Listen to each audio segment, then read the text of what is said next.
And hello, Hearts of Oak. Thanks so much for joining us once again. And it is great to have, it's been so long, that's my fault, but it's great to have Mr. Matt Le Tissier back with us once again. Matt, thanks so much for your time as always. Great to see you, Pete. No, you're right. It has been too long.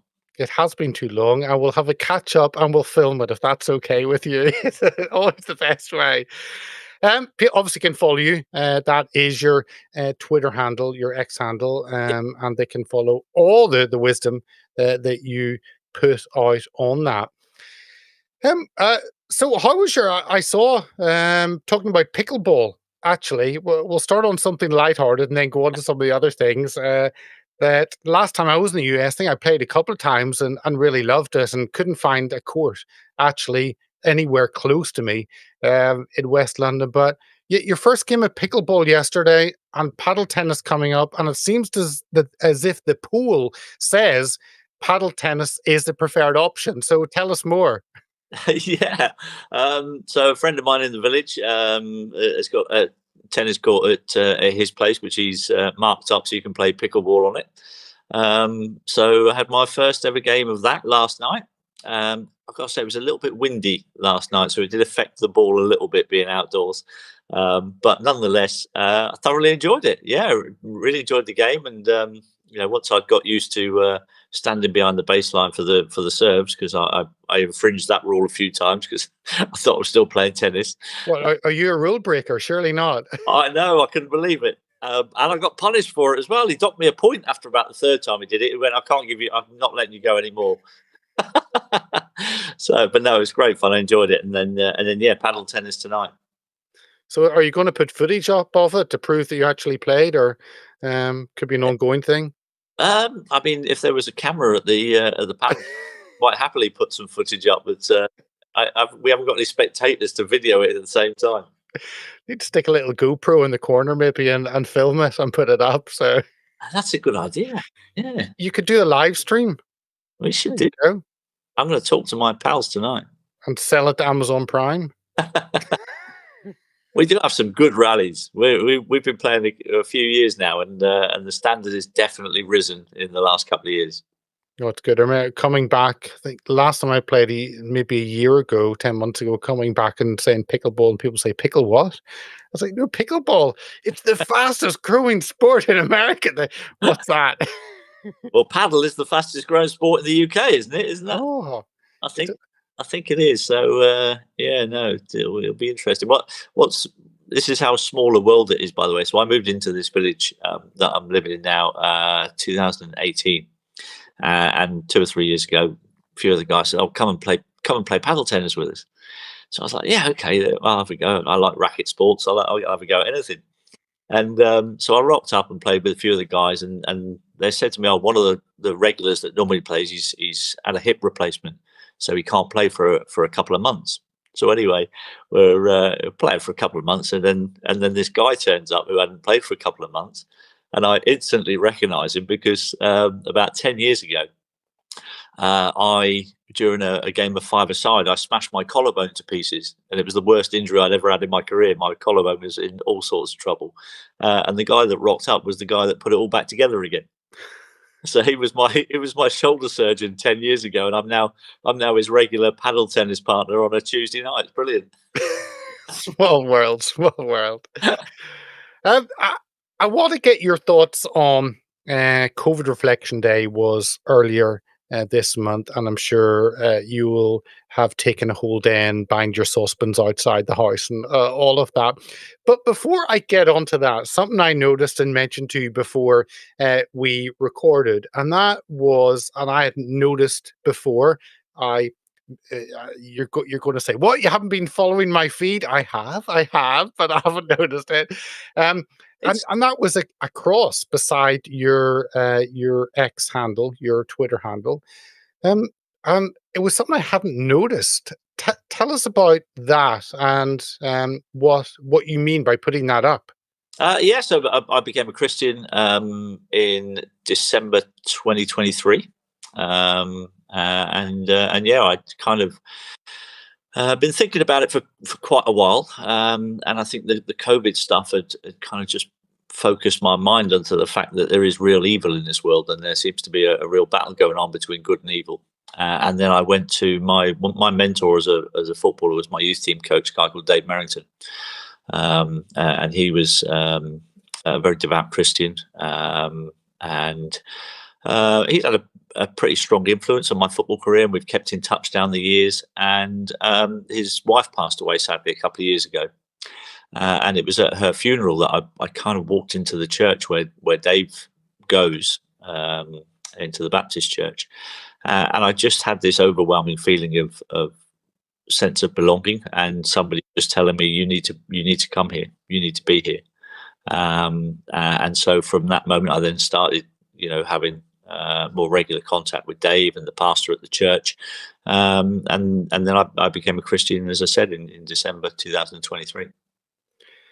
What was your kind of background? What kind of influences or growing up with family? Was there any going to Sunday school or kind of what was it like growing up in terms of influences like that? I didn't really. I mean, my family weren't particularly religious growing up. My eldest brother is a Christian, and so we were kind of we were the kind of family who would go to church, be very respectful at weddings and christenings and funerals and all that kind of stuff. But we weren't regular churchgoers. But also, on the same, I would say probably agnostic, maybe. Hmm. Would probably be the best way to describe it. My family towards the church. So As in not sure, kind of not this way or that way. yeah, and it kind of wasn't a regular thing in our lives. But I've become a godparent to several children down the years, and yeah, I've always taken those responsibilities pretty seriously. You said it was kind of during COVID, and a lot of people have been through COVID and asked big questions. The response with a number of people is kind of frustration, anger against the government, against the system, and maybe they find inner peace, whatever that means, inside them. But others I've talked to have actually begun to look outside and say, actually, what is life about? And started to ask those bigger questions that maybe they've never asked before. A pandemic that we're told could have killed billions of us. I don't know how many, but people do begin to question their own mortality and their own legacy and all of that. What because you became a Christian, that was after, it wasn't in the middle of that kind of chaos and confusion. It was more to the end. Kind of give us an insight into your thinking. Yeah, I mean, I think I did kind of reflect upon what had gone on in the last few years, and that definitely kind of veered me towards where I went to. And then I think that the feeling that I got when I went into the church for Pauline's funeral was just confirmation, really, that I was going in the right direction, and that there was a pull towards that place.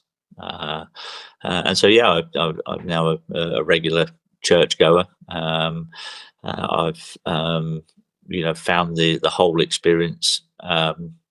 It's had a very calming effect on me. I think as a person, I'd like to think I've developed a lot more patience, and I'm hoping that I become a better human being. And that's kind of the journey that I'm on at the moment. It's very, very early into it, but no, I don't have any regrets about that choice that I made. In fact, I've been very, very keen to wake up every Sunday morning, and I look forward to going to church. And yeah, that's kind of where the path that my life has taken. I grew up in a Baptist church. My dad was a Baptist pastor, so that ticks that box in a church that is sound. Because sometimes you wonder, like one of the big barriers the people becoming Christians can be the church, and they look at the Church of England, the state church, and they see not much difference between the world, and adopting every ideology and not actually standing for anything, which is a world away from previous generations. Yeah. So for you, what does it mean for the church? What does it mean? What does the church stand for in a society where people don't know what's right or wrong? My truth is your truth. We can all believe something different, and it's the same thing. How does kind of the church fit into that kind of chaos?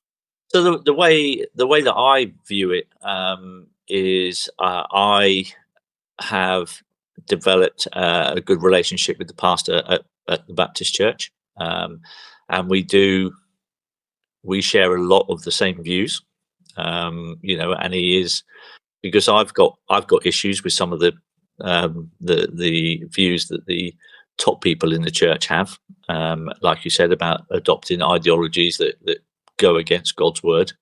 And so that's probably one of the reasons why that particular church is one that I feel comfortable going to. I get on very well. The fact that he's a big Southampton fan has nothing to do with you. But Do yeah, you get a special welcome every time you come into the church on Sunday? but no, it's been great, and yes, I there are things that I disagree with, as I said, at the church at the top end, but at the ground level where I am, and with the pastor in my church, I'm very comfortable. You said you became a Christian December 2023, and when I mean people have different experiences in their spiritual walk. I remember at 6 coming home after my father had preached that evening and getting on my knees and saying, "Dear God, I want to go to heaven and be with my parents." And that was that realization. There's a kind of heaven and hell, and I want to be with those I love, and if they're going to be in heaven, and I remember that vividly. And other people, it's a process. It's beginning to realize what actually is true. Me reading parts of the Bible and it beginning to connect with them. What was it? What was it like for you? Um, as I said, it was pretty organic for me. It was kind of a gradual process into it, with the with going to the funeral of Pauline being the kind of end point, really. And so yeah, it wasn't And you've been to other funerals, I guess. So yeah. why that one? Yeah, no, I had been to plenty of other funerals, and I guess in this is just the timing is right for me at the moment. I'm in the right place, mentally and spiritually, to accept God and accept Jesus into my life. So yeah, that's kind of where I'm at the moment, really. What about conversations with other people? Because it again, our understanding would be so different. Me coming a Christian when I was very young, I remember at school giving out Christian tracts and talking to people and being very full on and passionate about what my faith meant. It's different than someone who maybe doesn't grow up in that and comes to that position Mm. later on in their life. What I mean, what about you? Conversations with friends. Maybe you mentioned your older brother is a Christian, and that was probably a very joyous moment to share that. Maybe with others, they're maybe more confused. So let us know, because I think some people are worried about maybe telling if they become a Christian, they maybe don't know how others will feel if they share that with them. Yeah, sure, but I think I think I've felt pretty comfortable with that idea, and as you know, I'm not averse to giving an opinion that's the opposite to what a lot of people think. And so, being the contrarian that I am, it doesn't bother me to tell people that I'm a Christian. I go to church every Sunday morning, and yeah, I've had conversations where people have gone, "Blimey, I didn't expect that of you." When I'm like, okay, that's fine. But as I say, it's it's each to their own. I still have a view where I'm happy to tell people if they've got a different opinion to me. That's their prerogative, and I let them get on with it. I don't waste my energy, arguing against people and the wrongs and rights of it all. I think life's too short for that. What is it about kind of personal testimony that affects people? I think it's not necessarily forcing them to believe something, but maybe seeing someone who's become a Christian and them having a different outlook, them becoming a different person. Not that you were the most awful person prior to December 2023, but we all, as Christians, want to become more like Christ, and that means changing our own character. Um, I mean, tell us about not necessarily you personally, but just that display of change within a Christian can affect other people and can be the best example or the best display that actually Christ is real. Yeah, I mean, some people have, like you say, some people are very comfortable going out and trying to convert people to Christianity. I'm more comfortable talking about my own experience and showing by hopefully my example, that this is how a Christian life can be. It's not boring by any means. And you're right. I wasn't a horrific person before December 2023. I think I've throughout all my life actually. When I look back, I've actually held in my life a lot of Christian values, and I probably didn't even realize it. um, you know, so it wasn't a massive upheaval for me, as you say. It wasn't a massive change in character, but there are tweaks that had to have been made, and I tried to live my life as a good example of a good Christian person. But what's it? Because again, in the UK and maybe I mean, I know in many parts of Europe, you go to Greece or Bulgaria or Romania, and where Christianity is infused in the culture. There it's Orthodox Christianity in the East or in Catholic nations in Spain. And traditionally in the UK, it has been that you're a citizen of the country, therefore you're by definition you're a Christian without having to make a personal choice or a personal decision on that. So how do you? Because I think you talk to people and they say I'm a good person, and therefore they have decided that they've done enough, and if there's a heaven or hell, then probably they'll be let in, and they've kind of ticked the box to let them through those pearly gates. But what's the difference between someone who says they're a good person, but someone who says actually they're following God? Because sometimes there is, I think, confusion on that. Yeah, no, I think you're right. I think that there is confusion on that. I think there's a difference between the two things, for sure, and I think that's obviously will come to light when the day comes and judgment gets passed. There's plenty of stuff in the Bible which explains why there is a difference between those two attitudes, and so yeah, I think hope, fingers crossed, when that time comes to pass, I would have, felt like I've done the right thing, done the best thing in my life, and big enough to pass the test.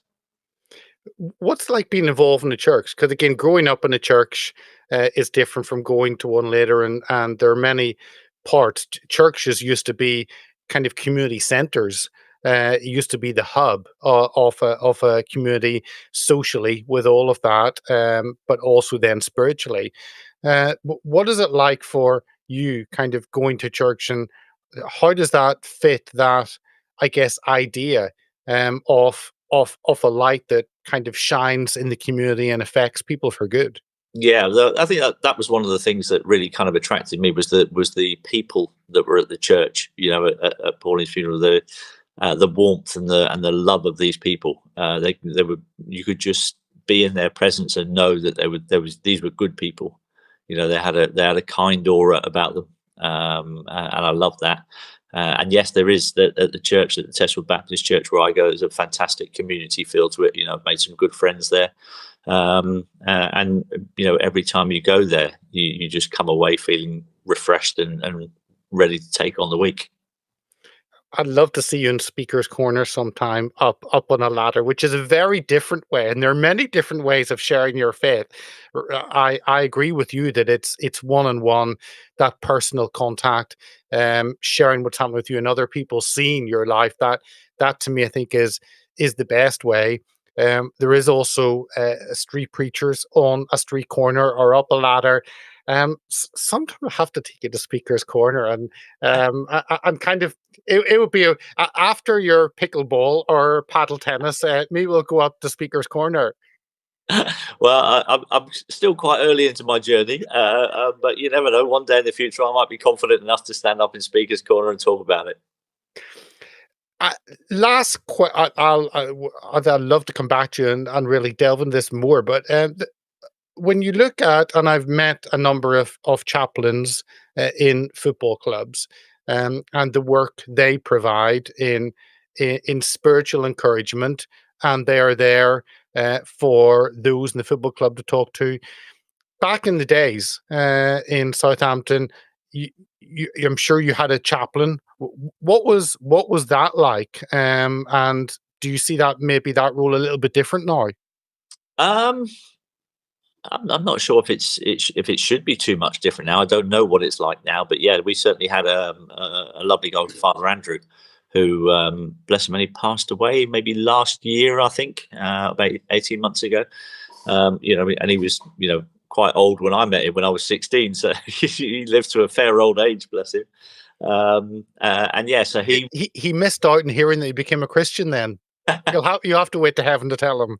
Absolutely, but he was, he was quite instrumental, and he worked quite closely with Dave Merrington, the guy that I was telling you about. So Dave, when we were apprentices, Dave would fairly regularly he would make us, or he would suggest that we would go down to the local homeless centre, and spend time with the homeless people in Southampton. And we would go down as young apprentices, young footballers who were just making our way in the game, and we would go down and spend time playing cards with them, playing games in the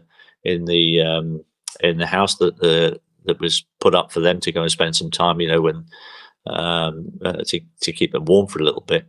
And so that was that relationship with Father Andrew was there for many, many years, and he was kind of always around. And we for the 17 years I was at the football club, he was always there if you needed him. And so I don't really have an experience of what it's like at the moment in terms of what they've got at the football club there. I might have to ask that question next time I'm in the boardroom. It'd be an interesting question. Um, I Baptist means being dunked in that big tank. I remember I was 13. I'm baptized, and to a non-Christian, it seems a crazy thing.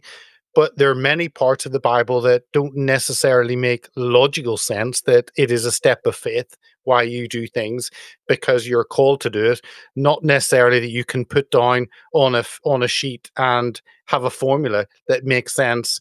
And being dunked in that baptism tank is one of those things. Has that day happened for you yet? Not yet, but it probably will in the next few months. Yeah.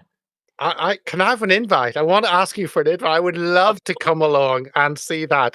I'll It's let you. I've been to baptisms of a number of friends, and it's always exciting to go and share that moment with someone who, because when someone becomes a Christian, it's a private thing between you and God. It's not generally it's not a public thing, but baptism is a public thing. And it's great to connect with people who've gone for baptism, to be there, and people who maybe you don't expect, who again have become Christians later on. And it's always a great moment and something special and something hugely different to any of our logical thinking. So I would love to come along. You will be most welcome. I'll let you know the date. Sounds good. You mentioned, obviously, you mentioned next time in the boardroom asking about Chaplin, and one person uh, who's been high profile, who has former links to Southampton, is Rupert Lowe. Yeah. And Rupert Lowe, one of Reform, one of a former Reform, Former. ex-Reform. MP when we had the general election last August or whenever it was. There were, I think, 5 or 6 Reform MPs. Nigel Farage obviously being the most famous, and Rupert Lowe, who had been a Brexit Party MEP back in the days in 2019. And he has been very popular, very vocal, written tons of questions, parliamentary questions on a huge range of issues, talked about the grooming gangs, immigration.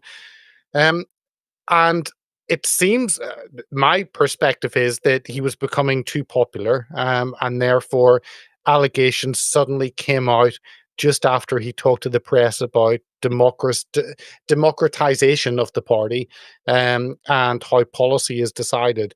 But how have you, with your you've never been a political person as such, and I think COVID has thrown you into this public role of speaking on a range of issues on what we face, and that kind of goes political. But um, you've never been a political. Maybe you can stand for Rupert Lowe's party. Who knows in 2029?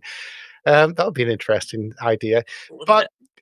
but tell us how you've seen this issue that's happened with Rupert with reform from afar, because everyone seemed to be plugged into it. Yeah, I mean, it does seem pretty coincidental that just after Rupert does a piece in the paper criticising the party, that all of a sudden these allegations appear, and he's demonised and thrown under the bus. I thought the statement that Reform made was incredibly misleading, given that the accusations of bullying were not actually aimed at Rupert. They were aimed at another member of staff, but the way that the Reform statement was worded made everyone think, that it was Rupert that was being accused of those things. So I thought that was pretty nasty, if I'm honest. And I rang Rupert a few days ago just to offer my support. I know what it's like being in the middle of a Twitter storm. Um, I've had a few of those down the years, and but no, he's kept his. He seemed quite chipper, and he was in pretty good spirits given everything that was going on around him. And I think you're right. I think he's brought up a lot of things that have made people feel uncomfortable in Parliament, and I guess when you go into that place and you don't play by the rules, you get taken down pretty quickly, and that's what it looks like to me has happened. He's gone in, he's asked the wrong kind of questions, he's stirred up the wrong kind of hornet's nest, and he's paying the price for it. And it's really sad that that's the way that our Parliament works, and that's why when people have asked me down the years, why don't you stand, and get involved in politics? And I was like, not while it's not in its current form. It's a rigged game, as far as I'm concerned, and I don't think at the moment, the way that it is, I don't think there's any way that you can beat it from the inside. And I think Rupert has found that out to his cost. Politics is brutal in every way, whichever country you're at. And we have a strongly adversarial setup that is aggressive. But I mean, it's so strange because Rupert seems to be raising the issues that naturally you would think Reform would have supported. So if you're in the country illegally, then you should be sent back home. And Rupert was told, "Oh, if you had to do this, we would need a plane every hour or something." I said, "Okay, well, let's line them up then. Let's send them back." And that's kind of Reform voters would connect with that. And then the grooming gangs, that he's been very vocal on that. Again, that's injustice that you would think voters would fit with. So Yeah. it's a weird situation that someone is raising issues that the party would like, and yet he seems to have been kicked out for raising those very issues. It appears to me, and I have no inside information on this, but I'm just trying to read this from the outside. It appears to me that somebody seems to have told the leaders at Reform that they will never get elected if they go down that route. there's a certain vote that they need to be able to get elected. And if they go down the route, they're not going to get enough. If they go down that route, they're not going to get enough of that kind of vote to get elected. That's how I look at it from the outside looking in. I might be completely wrong, but it's just my opinion. That's what it seems, and kind of that's the difference, I think, with Rupert um and seemingly Nigel. That Rupert puts things out because that's what he believes. This is the right thing to do, so I'm going to do it. Yeah, Where Nigel, maybe others are more, let's set up a polling group and let's ask voters what they think, and we'll tell them back what they've told us. And that's not really what any of us. You want a Trump-like figure that actually does what he thinks is right or she thinks is right, not just what you tell them. yeah, yeah. I think we need somebody who is willing to stand up for this country, really, and stand up for the people. Because I think most people over the last 4 or 5 years, a lot of people that I've spoken to are looking at politics and thinking there's no difference between the two parties anymore. Neither of them are standing up for the people first in this country. We are putting every other denomination on this planet and every other nationality on this planet before looking after our own. And I think that is, quite frankly, is a recipe for disaster. And if we had a party that was willing to stand up and say that, I think they would win a landslide in a general election. If they would only be brave enough to go, we are going to look after British people first. And when they're all looked after and when everybody's fine and we haven't got any homeless people and we've got spare money to look after somebody else's country and look after other people coming in, if that's what we need, then so be it. And I don't think there's anything wrong with that. Yeah, to have veterans actually on the streets, homeless people, and yet we have hotels which are packed full of people who have just arrived in. It Sick. doesn't make sense, and it seems to be a vote winner. It's sickening. Well, it is a vote winner because there's a percentage of the population now that is growing, that vote all appear to vote in blocks. And Labour obviously gained a lot of favour with that group of people, and that's how they got in so easily at the last election, I guess. What are your thoughts looking across the Atlantic at what's happening stateside? I know you've been over the states for kind of sporting events and golf and things, but how are you witnessing or perceiving the ructions that President Trump is causing? I think it's fascinating over the other side of the pond. I really do. There are things um, going on there that people are actually against. Like, so the Department of Government expenditure, looking at some of the nonsense that they were spending their money on, and they're stopping, basically spaffing US taxpayers' money up the wall on ridiculous things, and yet and yet the opposition party is still spitting feathers because they're doing that. And it's like, wow, how can you? Surely there has to be some things that are common ground. Just because you're in the other party doesn't mean you have to disagree. Now, the only people for me that are disagreeing with, stopping stupid government expenditure are the people that were benefiting from it. And so they are really outing themselves as part of the system, part of the corruption. And they were obviously on the take. Otherwise, they wouldn't be bothered that there's a whole department there being set up to try to save Americans' taxpayer dollars. I mean, it's just bizarre, some of the stuff that goes on. I personally, I would have expected. I'm a little bit disappointed that the COVID vaccines haven't been taken off the market already. Yeah. Over there, given what's going on. So I hope that happens very, very soon, because I think that was one of the things that, when everybody was delighted when RFK Jr. Got into the position he was in, that they thought that might happen, because there are still people getting some very, very bad reactions to these things, and it's on a scale that these things should have been stopped a long time ago, in my opinion. I'm just assuming that these things take time, and not that Trump has taken time, because he's done dozens of executive orders. But it seems to be that Trump has passed things on to others. So Kash Patel looking at the FBI, or RFK Jr. looking at the health of America and big pharma, and he's passed over and the whole autism rates, so many things that RFK has on his plate, and I'm just assuming with RFK being given that brief that it is just a matter of time before any mRNA jabs get removed from those mandatory childhood vaccinations, and that's really what you want. Absolutely, yeah, 100%. And I think my the jury will always be out for me until we start seeing massive things like that actually going in the right direction. No, I agree. On the COVID stuff in the UK, we've earlier this month it was the COVID reflection day.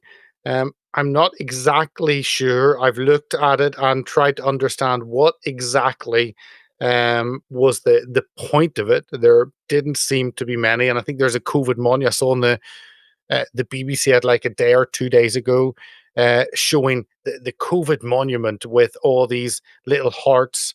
Um, Obviously, wasn't heart for those who were damaged by the vaccine, that those who died of anything except COVID, I assume. But what this lie is still going and still being ruled out, and largely the media is still pushing it. Well, the media have to push it, and they have to continue the psychological operation to make sure that everyone still believes that there was an actual pandemic, and they have to do that because they were complicit in everything that went on. They were the ones that were pushing people relentlessly 24/7 to get their jabs, and they've got blood on their hands, and they have to do everything they can to keep enough people on side that the people of this country don't turn on them. Do you think, looking at the state, looking at President Trump talking about, I think they've announced those in the military. I'm expecting the same announcement me, those in the healthcare professions who didn't take the jab and therefore lost their job or been welcomed back. Yep. Um, Again, when stuff happens in the US, it has a ripple effect. And I'm expecting that that will have implications and pushback in Europe. It has to, although most governments are very reticent to doing anything like that because they have to admit they're wrong. Maybe it's easier in the States because President Trump can say it was Biden's fault, even though Trump was involved in Operation Warp Speed. But that kind of righting the wrongs of society, it seems as though that is happening in America, but not really elsewhere. No, but I think if it does happen, it will make people around the world sit up and take notice and put pressure on their own governments to do the right thing as well. So yeah, I'm with you. I'm just hoping that it's only a matter of time before that happens. What another debate in the US is that drug companies be held to account for the drugs that have been used and the damage it causes. And there's this protection for drug companies, indemnity clause. They cannot be prosecuted. And I saw you'd posted a tweet from a Us for Them UK, and that talked about in the last 4 years, Pfizer, Moderna, and AstraZeneca have been found guilty by the UK regulator of 53 separate offences in relation to their COVID vaccine products alone, with a whole list of failures and damages. Um, and this is not getting airtime, certainly not in that awful place of Parliament. It's not being debated, but the information is there. It's being collected. It's being put together and put out publicly on X. I mean, what are your thoughts on that um, at the dam maybe breaking at some point? Well, I know for a fact that these companies, obviously, you have this indemnity. They just build into their budgets these fines that they're going to get for breaking the law, basically. And the governments don't appear strong enough because obviously they're probably accepting money from these pharmaceutical companies in the first place, and they get lobbied, and so nothing ever really gets done about it. They'll slap them on the wrist, fine them a few $100 million that they've already budgeted for, and they don't really care. And so that's a concern. So, I would like to think that at some point these companies would be taken down. really taken down, because they've caused so much damage. And of course, there is a case, even with them having this indemnity. But if they commit fraud, then that indemnity disappears. Because fraud vitiates everything. And so I'm hoping that at some point somebody will be able to prove fraud against these companies, and then they can really pay the price for what they've done. I saw another one about these companies that actually assess claims from individuals. I assumed it would be some government department, but um, there's a US company, Crawford and Company, and it's done 13,000 assessments and dismissed 98% of them. And it is received, I assume this is government money, but over 27 million is paid out, 24 million. So if you can make 3 million profit, then well done to them, I guess. Wow. But it's weird because there's no incentive for these companies to actually be fair to the individuals, and many of these people are trapped because they have been severely damaged in their bodies, and then they go to this company, and 98% of them. So again, it's another industry, I guess. We saw the industry with PPE, with all of that. This Yeah, is another industry that processes these and then throws them all out and takes a load of cash. it is. It's disgusting. How these people can live with themselves. They obviously don't have a conscience, first and foremost. To be able to, and I'm not sure if it's the same in America as it is here, but you've got to prove that you've been more than 60% disabled by these jabs before you get any money. Now, who sits down and can accurately account and say to somebody, we think you're more than 60% disabled, we think you're less than 60% disabled? There's no metrics for it. It's just one person's opinion. And if they are under pressure to not give out anything, then you're going to see these people get absolutely zero for following the advice from the government, and heavily coerced into taking these. And some of these people didn't even want to take these things, and they were heavily coerced because they needed to travel, they needed to see family. And so it's pretty disgusting that these people are suffering at the hands, and then rocking up at one of these assessment centres and hoping that the person in charge is going to go, yeah, you're more than 60% disabled, here's 120 grand, don't come back again. It's so, and to me, the only way we're going to break through it, well, Andrew Bridgen's case is one of them, against Matt Hancock, and that's bringing stuff out to light. And there's the Bedazzling case. I saw that you'd post about that a few days ago, Yeah, with Jackie Devoy, and there are a couple of those happening. But again, you're trusting the mechanisms that held you down. You're yeah, saying suddenly they're now going to be nice to us instead of beating us like they have done for 5 years. yeah. And I don't know where it's possible to win that way. It feels to me like it's impossible to win that way, because all the major cogs in the wheel have been captured by the same people. And so they might throw you a crumb every now and then to make you think that they are fair and just.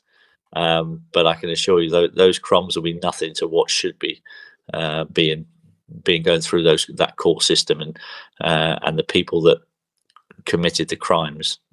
They're just the real ones don't ever get charged. No, completely. Um, Matt, it really interesting chat to you. Always good to catch up, and that little symbol on your handle of a cross, that really it did intrigue me, and it's a much more exciting topic to talk about that than about Southampton at the foot of the Premiership. So yeah, that's a less happy subject. It certainly is, mate. Certainly is. Always good to talk to you. Thank you so much, Matt, for your time. Cheers, Pete.